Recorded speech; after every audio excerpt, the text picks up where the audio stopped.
Europe 1. Nikos Aliagas, des djihadistes français et leurs enfants vont-ils bientôt être rapatriés en France depuis la Syrie? Pour en parler, vous recevez ce matin, Nikos, le spécialiste du monde arabe Gilles Kepel, auteur notamment du livre Sortir du chaos aux éditions Gallimard. Bonjour Gilles Kepel. Bonjour. Notre envoyé spécial en Syrie, Gwendoline de Bono, nous disait tout à l'heure dans le journal de 7 heures que les Kurdes menacent de relâcher dans la nature des djihadistes français et leurs enfants. La France envisage le Quai d'Orsay de les rapatrier. Le quotidien La Nouvelle République parle ce matin de bombes à retardement. Est-ce que vous partagez cette crainte ? Mais tout dépend de la manière dont on va gérer cette situation en France, en particulier dans le monde carcéral, puisque aujourd'hui on a déjà de très nombreux djihadistes en prison et on ne sait pas très bien quoi en faire. On en a combien, 500 à peu près ? Il y en a plusieurs centaines, oui. Après, c'est le qualificatif de djihadistes potentiels ou non, ceux qui sont revenus de Syrie, ceux qui ont été arrêtés avant d'y aller. Pendant toute une époque, ils ont été dispersés parmi les droits communs et se sont livrés à un prosélytisme très important. Après, l'administration les a regroupés dans des unités dédiées qui sont devenues des sortes d'ENA du djihad, si j'ose dire. Et d'autant plus qu'un certain nombre d'entre eux, ayant été condamnés il y a quelques années à des peines relativement courtes, sont aujourd'hui en train de sortir. Et donc ça crée évidemment une angoisse sociale dans la population. Ça pose aussi un problème politique. Et l'arrivée de nouveaux djihadistes venus de Syrie, donc dont les combattants seront auréolés de gloire dans ces milieux, évidemment, est un facteur de déstabilisation qui nécessite une prise en compte importante par l'administration pénitentiaire, une réflexion de la justice. Or, pour l'instant, on n'est encore pas tout à fait au point. D'accord. Pourquoi on veut les rapatrier ? Parce qu'on a peur de les perdre dans la nature ? Parce qu'effectivement, on comprend que les Kurdes ne vont plus pouvoir les garder. Eux-mêmes ne savent pas ce qu'ils vont advenir, les Kurdes, entre les Turcs d'un côté et la Syrie de l'autre. Mais qui sont-ils ? Pourquoi on les veut chez nous ? Pour mieux les contrôler ? Parce que, en fait, aujourd'hui, Daesh comme État islamique n'existe plus, si vous voulez, comme il existait autrefois, à partir de 2014, une instance de coordination qui, par exemple, les attentats de Magnanville, où les 2 policiers avaient été tués, du Bataclan et autres, a été coordonné par des individus et des Français là-bas. Voilà.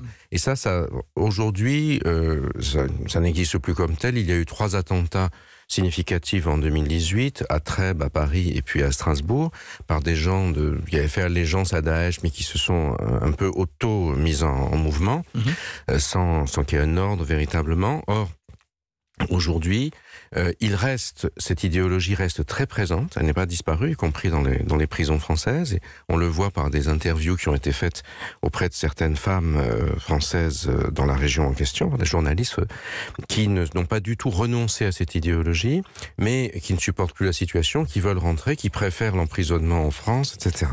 Et alors, évidemment, les contribuables n'ont pas particulièrement vocation à faire en sorte que des djihadistes qui voulaient les tuer soient nourris, logés, blanchis et au chaud. On parle de 130 personnes en fait. Oui, c'est ça, avec beaucoup d'enfants, semble-t-il. Mais qu'est-ce qu'on fait des enfants ? Ils sont nés là-bas. Leurs parents sont français. Oui, alors avec des problèmes de nationalité et de papier qui se posent, parce qu'ils n'ont pas été déclarés. Et aussi, que faire avec des enfants qui, depuis leur bas âge, ont été exposés à la violence, ont vu des égorgements. Ils ne connaissent pas la culture occidentale, en fait. Non, ont été endoctrinés. Alors, dans un certain nombre de cas, notamment, pas uniquement dans les familles de convertis, souvent, ce sont les grands-parents auxquels on préfère les adresser, mais ça pose toutes sortes de questions juridiques, des administrations qui sont spécialisées dans l'enfance, etc. Mais le problème qui se pose, c'est que s'ils ne sont pas incarcérés quelque part, ils restent dans la nature et leur taux de dangerosité est encore plus élevé que s'ils étaient incarcérés. Vous voyez, c'est un peu la question qui préoccupe aujourd'hui. C'est quoi la solution ? On a entendu des voix à droite ou du côté de l'extrême droite dire ce sont des djihadistes, ils ne doivent plus être français. Il y a même un député républicain, Pierre-Henri Dumont, qui lui est allé encore plus loin en parlant d'assassinat ciblé. Il dit, je cite, « On les tue sur place. La France ne doit jamais les réaccueillir », fin de citation, regardez. À la une du Nord littoral, tués sans jugement. C'est possible, ça ? Est-ce que ça s'est fait par les services secrets, par exemple ? Par les services secrets, ça je ne le sais pas, sinon il ne serait pas secret. Oui, quand même. Mais en tout cas, les bombardements de la coalition ont cet objectif. C'est-à-dire, c'est pas seulement de détruire des bâtiments.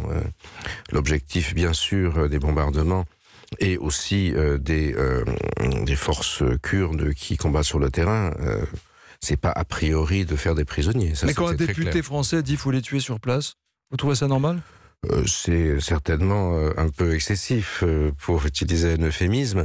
Cela étant, je crains qu'un certain nombre de gens partagent son avis. Il faut bien se rappeler ce qu'a été le traumatisme. Alors bien sûr, ceci n'excuse pas cela, mais c'est l'un des éléments de la polémique qui a été lancée par cette annonce. Le gouvernement a voulu se prémunir parce que la perspective du retrait américain ou de troubles dans la région fait qu'il faut trouver une solution. On veut s'y préparer à l'avance, mais ça a ouvert une anticipation, en fait, oui. C'est ça. En fait, il y a le droit, on entend le droit, la justice, il y a la loi, il y a la morale, et il y a l'opinion publique. Il y a le poids de l'opinion publique. Personne ne les veut en France. C'est ça qu'on doit entendre ? On ne peut pas dire qu'ils soient vraiment les bienvenus, non. Ça, c'est le moins qu'on puisse dire. Mais après tout, la justice, les gens ne souhaitent pas les criminels. La justice, les prisons ont été construites par la société pour gérer le phénomène de la criminalité.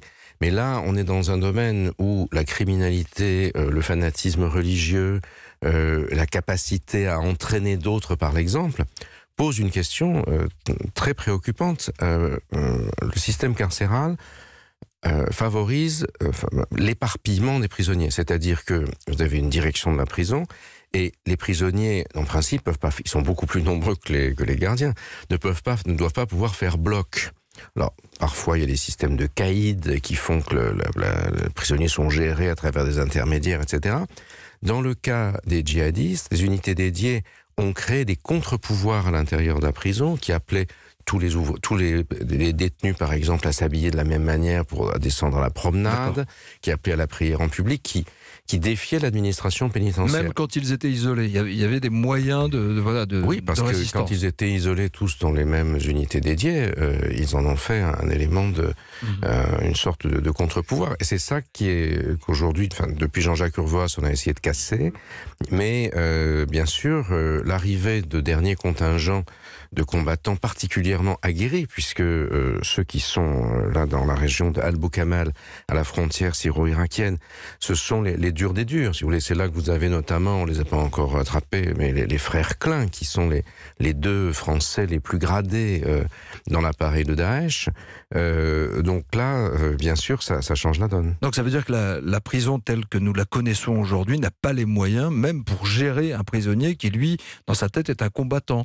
D'autant plus qu'on a de moins en moins de place dans les prisons et qu'au bout de 10 ou 15 ans, ils seront libérés dans la nature. Oui, alors ça dépend. Les peines ont été alourdies récemment, mais jusqu'à il y a peu, elles étaient beaucoup plus courtes. Et là, d'ores et déjà, à partir de ce mois-ci, vous avez des gens qui sont libérés. Alors ceux qui ne sont pas de nationalité française sont expulsés quand leur pays d'origine en veulent. Les autres retournent dans leur quartier d'origine, retrouver leur réseau, même s'ils font l'objet d'une surveillance, celle-ci par définition est faillible. Et ça inquiète énormément l'opinion publique ainsi que les services concernés. Gilles Kepel, spécialiste du monde arabe, ce matin avec nous sur Europe 1, votre dernier ouvrage intitulé « Sortir du chaos » est publié aux éditions Gallimard.